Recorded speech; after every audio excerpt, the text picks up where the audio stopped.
오늘이 이제 어버이 주일, 이제 내일은 또 스승의 날이고요. 금년 들어서 이렇게 어린이 주일인데 바로 그 다음 날이 어버이날이고, 어버이 주일인데 또 그 다음 날이 또 스승의 날이고, 이제 이렇게 바로바로 연결이 되어져 있습니다. 어쨌든 우리 기독교에서는 5월 둘째 주일이 바로 어버이 주일입니다. 어버이 주일로 이렇게 정해놓고 하나님께 예배를 드리며 영광을 돌리는 가운데 있습니다. 이제 우리도 어버이 주일을 맞이해서 오늘 본문의 말씀을 배경으로 해가지고 이것이 옳으니라 하면서 네 가지를 제시를 해줬거든요. 그러니까 네 가지가 있어야 옳은 것이다. 이렇게 좀 설명을 해주고 있어요. 오늘 본문에서. 이 네 가지는 하나, 둘, 셋, 넷 한국말로 했을 때 네 가지지만 1, 2, 3, 4 숫자로 했을 때는 4가지. 4가지. 이거를 좀 발음을 좀 세게 하는 사람들 있잖아요.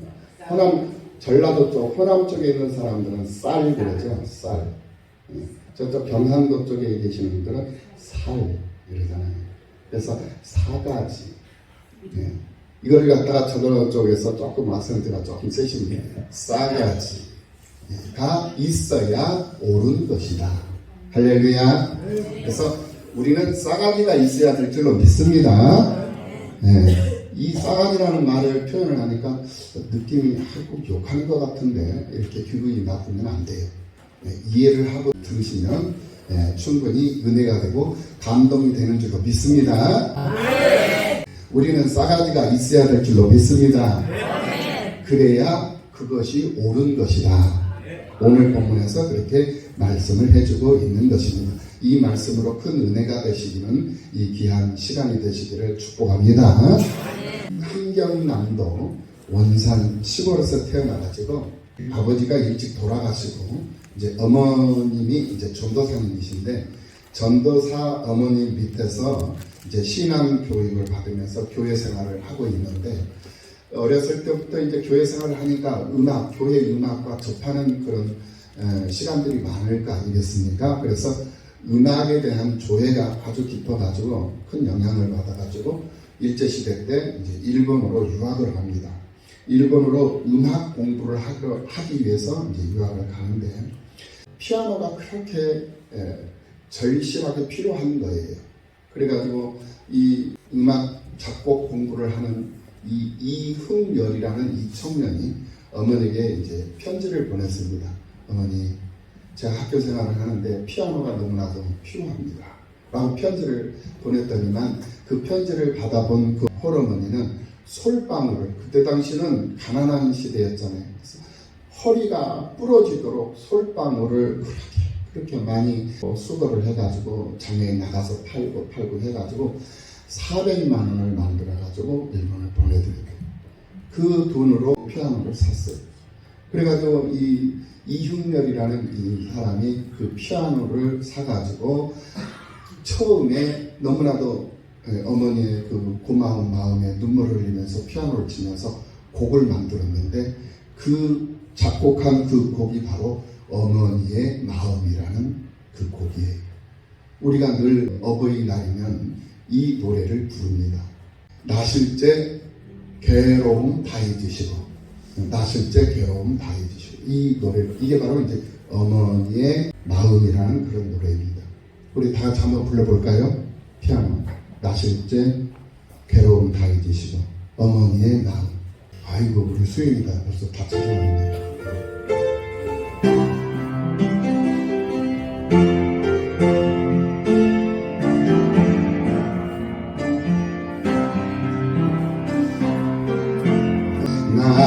나실제 괴로움 다 잊으시고 일제 만나스러 애쓰는 마음 진자리 마른 자리 갈아 계시며 손발이 가갈 거려 고생하시네 하늘 아래 그곳에 널 따리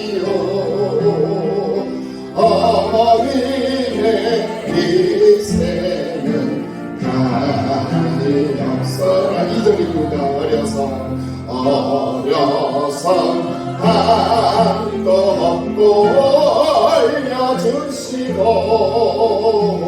살아선덕 이내어 기다리는 날 아를 그릇 뗄사 자신 생각에 거부시던 이마에 주름이 가득 땅 위에 그것은 높다니요 어머니의 정성을 지긋하여라 성도 사람의 마음속에 뭔가 있어 하나님의 마음속에 오직 한 가지 아낌없이 인생을 다시하여 살과 뼈를 깎아서 다 죄는 나는 인간의 그것이 거룩하리요 하나님의 사랑은 끝이 없어라. 이렇게 이훈렬이라는 이 작곡가가 곡을 만들고 이 노래를 만들었어요. 그래서 오늘날까지 이 어버이날에 이 노래를 부르면서 많은 사람들이 이 어버이의 은혜를 기리고 있는 거죠. 성경에는 참 위대한 인물들이 나오는데요. 성경에 나오는 그 위대한 인물들은 대부분이 다 효자 효부들이었어요. 이삭을 보면 아버지 뜻에 자신의 몸을 다 들여버려요. 이게 바로 효자예요. 효도하는 자식이에요. 아버지의 뜻에 자신을 다 드릴 수 있는, 아버지로 인해서, 부모님으로 인해서 내가 태어났잖아요. 그러니까 나는 내 것이지만 한편으로는 내 것이지만 또 한편으로는 부모의 것이거든요.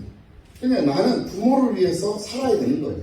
그래서 이 이삭의 삶을 보면 아버지 말씀에 순종하지 않은 적이 없어요. 이 양을 잡아가지고 하나님께 제사를 드려야 하는 그 제단 위에 자신을 눕혔을 때 이 아브라함의 나이는 100세가 넘는 나이였어요. 100세가 넘은 110세, 120세가 다 되는 그런 할아버지였어요. 늙은 노인, 힘없는 노인이었어요. 그래서 12살 정도 되는 이 이삭이라는 그 아들이 그 아버지의 손길을 뿌리치고 그 아버지를 뿌리치고 뛰어 도망을 갈 수도 있었어요. 그런데 아버지의 뜻에 자신을 그냥 맡겨버려요. 이것이 바로 부모를 향한 자식의 모습이다. 그래서 하나님은 이 이삭을 축복을 하셔서 가는 곳마다 만사형통 삶을 살아갈 수 있도록 하나님이 축복해 주셨다. 그러니까 이 땅에서 장수하고 이 땅에서 잘되고 이 땅에서 형통하기를 원한다면 부모님에게 자기 자신을 드릴 수 있는 그런 사람들이 되셔야 될 줄로 믿습니다. 요셉도 그랬어요. 형제들이 자기를 노예로 팔아버렸잖아요. 돈 받고 팔았어요. 그런데 이 요셉은 그 형제들을 원망하지 않았습니다. 자기를 찾지 않는 부모, 자기를 찾는지 찾지 않는지 모르잖아요. 그 부모를 원망하지 않았어요.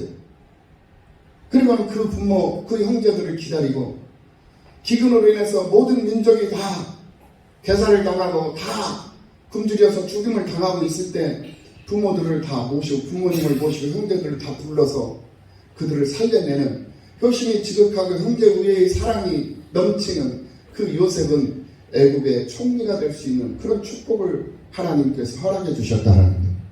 이방 여인 롯도 그렇습니다.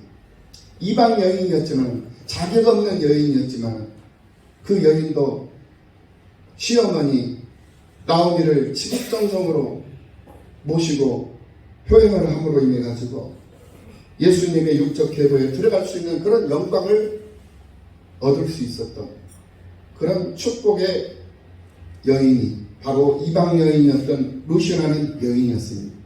다윗도 그렇습니다.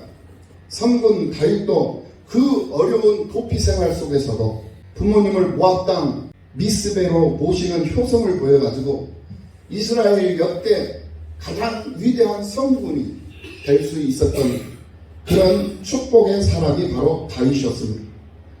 우리가 잘 알고 있는 링컨 대통령도 아주 유명한 효자였어요. 미국의 제28대 윌슨 대통령도 지극한 효자였다고 합니다. 윌슨 대통령의 어머니가 홀로 사는 과부였는데 낮에는 닭을 키우는 양계업을 하고 밤에는 삭바느질을 해가지고 이 외아들 윌슨을 공부를 시켰습니다. 윌슨은 마침내 고등학교를 졸업을 하는데 수석 졸업을 하게 됐어요. 그래서 대통령상을 수상을 하게 됐는데 대통령상을 받는 날 변변한 옷 한 벌 제대로 입을 것이 없어가지고 자랑스러운 그 아들에게 누가 될까 봐가지고 핑계를 대요. 그리고는 참석을 안 하려고 이렇게 어머니가 아들에게 말을 했어요. 애야, 오늘은 내가 바쁜 일이 있어서 졸업식장에 갈 수가 없을 것 같구나 라고 핑계를 대는 거예요. 그러니까 이 윌슨이 어머니에게 내가 수석 졸업을 하는데 어머니가 없는 그 졸업장에 무슨 의미가 있겠습니까?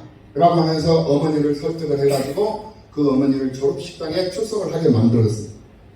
그리고는 아들은 수석 졸업을 하고 졸업에 대한 금메달을 받고 거기에 대한 답사를 한 후에 구석에 앉아 계시는 남편 옷차림에 그 어머니에게 찾아가가지고 자기가 목에 걸었던 그 금메달을 벗어서 어머니 목에다가 박아드렸더라고요. 윌슨 대통령이 된 후에 1914년 국회의 동의를 얻어가지고 5월 둘째 주 주일을 어버이날의 국경일로 선포를 했다고 합니다. 이것이 오늘 우리들에게까지 영향을 끼쳐서 오늘 우리들도 5월 둘째 주일, 이 둘째 주일을 어머니 주일로 정해놓고 부모님의 은혜를 기리는 그러한 시간을 갖게 되었던 것입니다. 하나님은 부모님의 은혜를 노래하며 효도하는 자를 반드시 기억하십니다. 할렐루야. 우리가 10계명을 보더라도 첫째 계명부터 넷째 계명까지는 하나님과 관계되는 그러한 교훈이에요. 그런데 다섯째 계명부터 10번째 계명까지는 바로 인간과의 관계를 위해서 주신 계명입니다.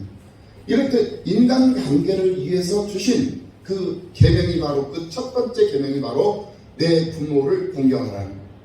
하나님 외에 다른 신을 내게 있게 하지 말지니라. 이것이 첫 번째 계명입니다.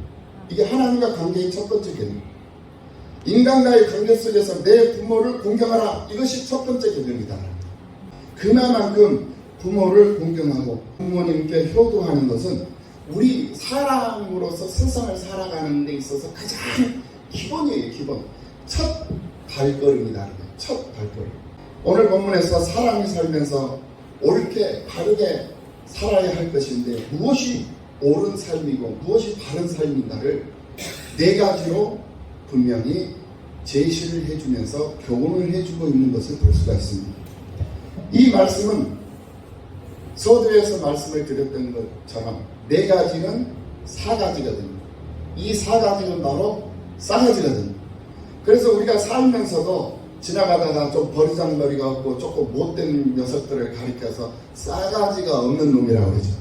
예, 놈 자자를 쓰는 싸가지가 없는 놈. 예. 그런데 좀 올바르고 좀 바르고 좀 효도도 잘하고 좀 예의 바르고 이런 아이들, 이런 사람들을 가리켜서 싸가지가 있어. 이런 표현들을 하잖아요. 그렇죠? 그래서 우리는 싸가지가 없으면 안 돼요. 싸가지가 있어야 된다. 누구든지 말입니다. 특별히 예수를 믿는 사람들은 더 그래요. 예수를 믿기 때문에. 예. 그래서 오늘 본문에서도 그 싸가지를 우리들에게 말씀하시면서 이 싸가지가 있어야 옳은 것이다 라고 하나님께서 분명히 우리들에게 말씀을 해주고 있다라는. 그럼 그 싸가지 중에 한 가지가 뭐냐? 1가지가 뭐냐? 바로 주 안에서 부모님께 순종하는 것입니다. 오늘 보면 1절 말씀에서 뭐라고 말씀하십니까? 자녀들아, 주 안에서 너희 부모에게 순종하라. 이것이 옳으리라 이랬습니다.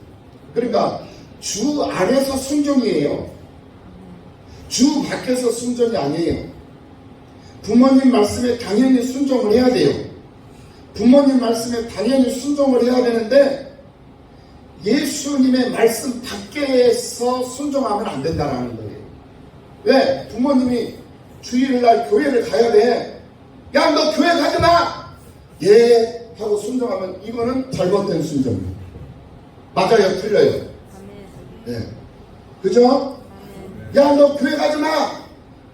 그러면 안 되잖아요. 근데 그거 순종하면 안 되는 거예요. 그거는 순종하는 것이 아니라 그거는 불순종을 해야 돼. 왜? 주 바뀌니까.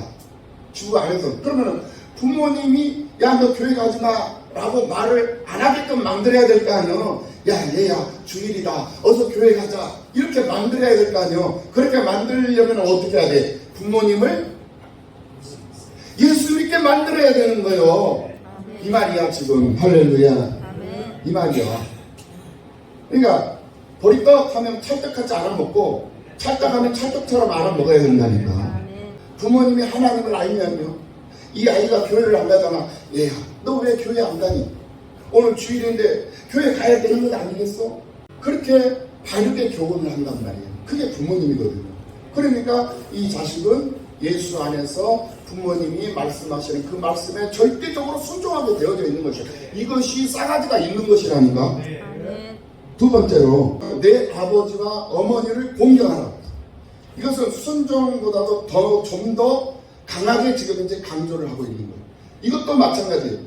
주 안에서예요. 주 밖에서가 아니에요. 주 안에서 아버지와 어머니를 공경하라. 이것은 약속이 있는 첫 계명이다. 계명을 지키면 영생함을 얻습니다. 할렐루야. 그러니까 약속이 있는 첫 계명이다라는 거예요. 이 계명을 지키라는 거예요. 부모를 공경하면 이 땅에서 장수하게 하고 이 땅에서 잘되게 하고 영원한 생명을 얻어서 천국에 가서까지도 하나님께 멸류관을 받는 상급을 받는 그런 축복을 얻게 된다라고 말씀을 해주고 있는 거예요. 그러니까 우리가 이 땅에서 잘되고 형통하려면 어떻게 된다? 부모를 공경하면 되는 거예요. 아버지와 어머니를 공경하라. 이 말은 곧 무엇을 의미하냐면 무시하지 말라는 거예요. 무시하지 말라. 공경하라는 것은 무시하지 마라. 시대에 뒤떨어졌니? 왜 그렇게 늘어터졌냐? 왜 그렇게 돈도 못 보냐? 왜 그렇게 돈이 없냐? 왜 그렇게 컴퓨터도 못하냐? 왜 그렇게 휴대폰도 제대로 못 만지냐? 왜 밥을 그렇게 늦게 먹냐? 왜 이렇게 어눌하냐? 왜 이렇게 찡그리고 있냐? 이런 그 무시, 멸시, 천대 있으면 안 되는 거예요. 할렐루야. 우리가 살아보니까 젊었을 때는 힘이 넘치고 팔팔하지만 나이를 들어가면 들어갈수록 눈도 어두워지고 귀도 어두워지고 그러니까 또 이 생각은 앞서는데 몸이 말을 안 들어가지고 이 행동하고 생각하고 달라요. 생각은 막 빨리빨리 움직이는데 몸은 빨리빨리 못 받쳐주는 거야. 그러니까 느려 터지는 거야. 밥을 먹을 때도 저도 그래요. 밥을 먹는데 뭘 먹는데 자꾸 흘려. 근데 우리 집사람이 아니 좀 왜 이렇게 흘려? 내 나이 대봐라. 저도 그걸 이해를 못했거든요.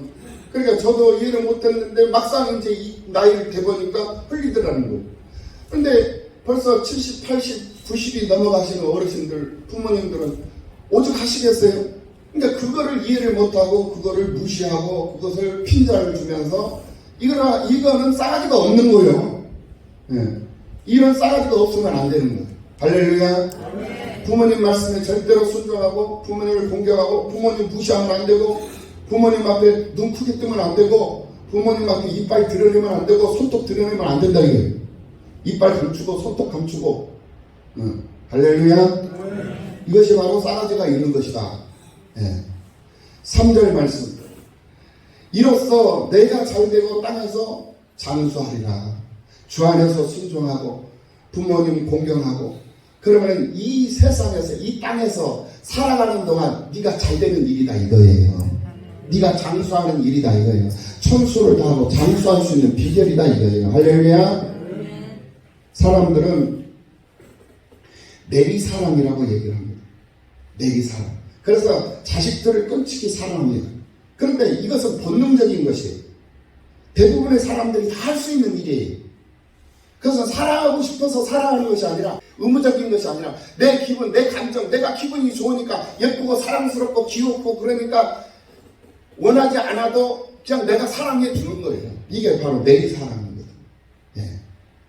거기에는 하나님의 상급 기대할 수 없는 거예요. 만약에 그러한 사랑을 하고 있는데 하나님께서 상급 내려주실 것이다. 이거는 욕심이에요. 누구나 할 수 있는 일이기 때문에 그렇다라는 거예요. 별 의미가 없는 거예요. 그런데 부모님을 공경한다라는 것은 올리사랑입니다. 내리사랑이 아니라 올리사랑이다라는, 올리사랑이라는 것은 역행하는 것이거든요. 올라가는, 거슬려 올라가는 거예요. 하나님의 크신 상급이 이 올리사랑에 힘쓰는 사람들은 분명히 그 상급이 있다라는 사실 믿으시기 바랍니다. 이것은 본능을 염려하는 의지적인 사랑이 있어야만이 가능하기 때문에 그런 거예요. 그러면은 부모님을 어떻게 대해야 하는가? 첫째로 방금 말씀을 드렸듯이 무시하면 안 돼요. 부모님 무시하지 마. 그리고 두 번째로 부모님을 기쁘게 하라. 이 사소한 것 하나하나 가지고도 부모님을 기쁘게 할 수 있어요. 큰 선물이 아니더라도 부모님을 기쁘게 할 수 있는 방법, 전화 한 통화라도 해주고 말 한마디라도 따뜻하게 해주고, 예. 작은 거 비스켓 하나라도 사다 드리고 과일 한 조각이라도 사다 드리고 드실 수 있게끔 해드리고, 예. 틀니를 끼고 맛도 잘 모르는 그 부모님한테 맛있는 거 사다 드린다고 하면서 딱딱한 그런 과일을 사다 준다든지 이러면은 그 부모님한테 효도하는 것이 아니에요. 부모님 놀리는 것이지. 그건 뭘 사다 드려요? 부드럽고 연한 그런 과일도 사다 드리고. 작은 거거든요. 사탕 하나 달달한 사탕 하나씩 드시게끔 빨아 드시게끔 사다 드리고. 예. 이게 바로 부모에게 효도하는 것이고 부모를 공경하는 것이고 부모를 생각하는 거예요. 예. 부모가 드실 수 없는 것 갖다가 대접하면 아무 의미가 없는 거예요. 부모가 드실 수 있는 것 부모를 배려하고 부모를 생각하면서 부모 입장에서 그렇게 부모를 기쁘게 하면 그것이 바로 이 땅에서 잘되고 장수하는 비결이다. 할렐루야. 그것이 바로 싸가지 있는 모습이다. 할렐루야. 마지막으로 부모님을 용서할 수 있어요. 부모님을 용서할 수 있어요. 살면서 자기 기억 속에 부모님으로 인한 마음의 상처가 없다? 거의 없어요. 대부분의 사람들은 다 어렸을 때 성장해가는 과정 속에서 부모에 대한 상처는 다 있어요.